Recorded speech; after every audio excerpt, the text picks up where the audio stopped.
പോർട്ട്ഫോളിയോസിൻ്റെ പുതിയൊരു വീഡിയോയിലേക്ക് എല്ലാവർക്കും സ്വാഗതം. മാർക്കറ്റ് അപ്ഡേറ്റ് വീഡിയോ ആണിത്.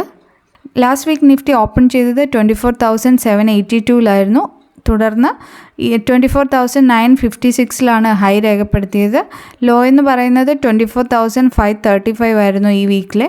ദെൻ ഫ്രൈഡേ ക്ലോസ് ചെയ്തിരിക്കുന്നത് 24,565 IT സ്റ്റോക്സ്, റിലയൻസ് തുടങ്ങിയവയിലെല്ലാം ഹെവി പ്രോഫിറ്റ് ബുക്കിംഗ് ആണ് നമുക്ക് കാണാൻ കഴിഞ്ഞത്. ഇവയെല്ലാം സപ്പോർട്ടിംഗ് ലെവൽ ബ്രേക്ക് ചെയ്തിട്ടുണ്ട്. റിലയൻസിൻ്റെ നിയറസ്റ്റ് സപ്പോർട്ട് എന്ന് പറയുന്നത് ഇനിയും ഉള്ളത് 1370 to 1380 വരെയാണ്. അതുപോലെ TCS ഇപ്പോൾ ട്രേഡ് ചെയ്തുകൊണ്ടിരിക്കുന്ന അതിൻ്റെ സപ്പോർട്ട് ലെവലായ 3000 അടുപ്പിച്ചാണ്. ഇതതിൻ്റെ ഓൾ ടൈം ഹൈയിൽ നിന്ന് ഏകദേശം 34% ഇടിവാണ് TCS ഇപ്പോൾ രേഖപ്പെടുത്തിയിരിക്കുന്നത്. ഇനി നമ്മൾ ഓപ്ഷൻ ഡേറ്റ പരിശോധിക്കുകയാണെങ്കിൽ നമുക്ക് കാണാൻ സാധിക്കും ഏറ്റവും നിയറസ്റ്റ് സപ്പോർട്ട് ലെവൽ എന്ന് പറയുന്നത് 24,500 ആണ്. അതുപോലെ ഇമ്മീഡിയറ്റ് റെസിസ്റ്റൻറ്റ് ലെവൽ എന്ന് പറയുന്നത് 25,000 അതിന് മുകളിൽ മീഡിയം ടേം നോക്കുകയാണെങ്കിൽ ഒരു 25,600 ഒരു റെസിസ്റ്റൻറ്റ് ലെവലായിട്ട് ആക്ട് ചെയ്യാൻ ചാൻസ് ഉണ്ട്. ഇനി ഈ ആഴ്ചയിലെ മെയിൻ ഗ്ലോബൽ ഇവൻറ്റ്സ് നമ്മൾ നോക്കുകയാണെങ്കിൽ മാർക്കറ്റിൽ ഈ ഒരു ഭൂരിപക്ഷം സ്റ്റോക്സിൻ്റെയും ഇടിവിനൊരു പ്രധാന കാരണം എന്ന് പറയുന്നത് ട്രംപിൻ്റെ താരിഫ് പ്രഖ്യാപനം തന്നെയായിരുന്നു. 25% താരിഫാണ് ഇന്ത്യൻ ഗുഡ്സിൻ്റെ മുകളിൽ US ഇപ്പോൾ ചുമത്തിയിരിക്കുന്നത്. ഇതേ തുടർന്ന് ഇന്ത്യ പ്രൊഡ്യൂസ് ചെയ്യുന്ന ഗുഡ്സ് ഇവിടെ തന്നെ കൺസ്യൂം ചെയ്യാനും അങ്ങനെ എക്കണോമിയെ ബൂസ്റ്റ് ചെയ്യാനും ഒക്കെ വേണ്ട നടപടികൾ സ്വീകരിക്കുമെന്ന് ഗവൺമെൻറ് സൈഡിൽ നിന്ന് അതിനുള്ള ഇനിഷ്യേറ്റീവ് എടുക്കുമെന്നാണ് ഗവൺമെൻറ് സൈഡിൽ നിന്ന് ഇപ്പം നമ്മൾ പ്രതീക്ഷിക്കുന്നത്. റിസൾട്ട്സ് പബ്ലിഷ് ചെയ്തിട്ടുള്ള കമ്പനീസ് നമുക്കൊന്ന് നോക്കാം. ITCയുടെ റിസൾട്ട് വന്നിട്ടുണ്ടായിരുന്നു. ITCയുടെ നെറ്റ് പ്രോഫിറ്റ് ഓൾമോസ്റ്റ് ഫ്ലാറ്റാണ്. പക്ഷേ റവന്യൂവിൽ ഒരു അറൗണ്ട് 20% ഇൻക്രീസാണ് രേഖപ്പെടുത്തിയിരിക്കുന്നത്. അതുപോലെ അദാനി പവറിൽ നെറ്റ് പ്രോഫിറ്റിലൊരു 15% ഇടിവാണ് രേഖപ്പെടുത്തിയിരിക്കുന്നത്. ടാറ്റ പവറിൽ നെറ്റ് പ്രോഫിറ്റിൽ ഏകദേശം 6%, റവന്യൂവിൽ ഏകദേശം 4% ഇൻക്രീസ് ഉണ്ടായിട്ടുണ്ട്.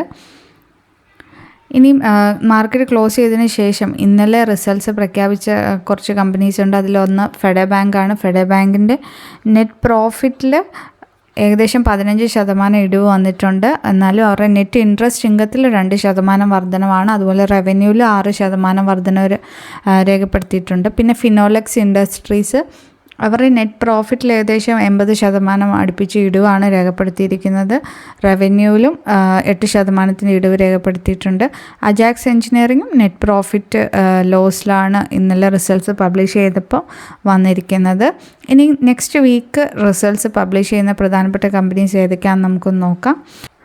മൺഡേ റിസൾട്ട്സ് പ്രഖ്യാപിക്കുന്ന പ്രധാനപ്പെട്ട companies Bosch, Shri cement, Marico, അതുപോലെ ആദിത്യ ബിർള ക്യാപിറ്റൽ, DLF തുടങ്ങിയ കമ്പനികളാണ്. കൂടാതെ ബ്രിട്ടാനിയ, ഗെയിൽ ഇന്ത്യയുടെയൊക്കെ ഡിവിഡൻറ്റും നാളെ പ്രഖ്യാപിക്കുന്നുണ്ട്. ഇനി ഇത് കൂടാതെ ട്യൂസ്ഡേ റിസൾട്ട്സ് വരുന്ന പ്രധാനപ്പെട്ട കമ്പനീസ് എന്ന് പറയുന്നത് Bharti Airtel, Prestige Estate, Britannia Industries, NCC Limited, Adani Port, Lupin Limited, Exide Industries, Bajaj Auto, Pidilite Industries, Trent Limited, Blue Star Limited, Bharat Heavy Electricals, BHEL, Bharat Forge, Hero MotoCorp തുടങ്ങിയവയാണ്. ഇനി വെനസ്ഡേ റിസൾട്ട്സ് വരുന്നത് പ്രധാനമായിട്ടും Jindal Stainless Steel, Power Fincorp, Fortis Health Care, Uno Minda, Housing and Urban Development കോർപ്പറേഷന് തുടങ്ങിയ കമ്പനിയുടെ റിസൾട്ട്സാണ് Wednesday വരുന്നത്. ഇനി തേഴ്സ്ഡേ നമ്മൾ നോക്കുകയാണെങ്കിൽ Biocon, Kalyan Jewellers, Page industries, BSE Limited, Titan തുടങ്ങിയ കമ്പനികളുടെ മാക്സ്, ടൈറ്റാൻ, ക്യുമിൻസ് തുടങ്ങിയവയുടെയൊക്കെ റിസൾട്ട്സ് ഈ ഒരു തേഴ്സ്ഡേ പ്രഖ്യാപിക്കുന്നുണ്ട്.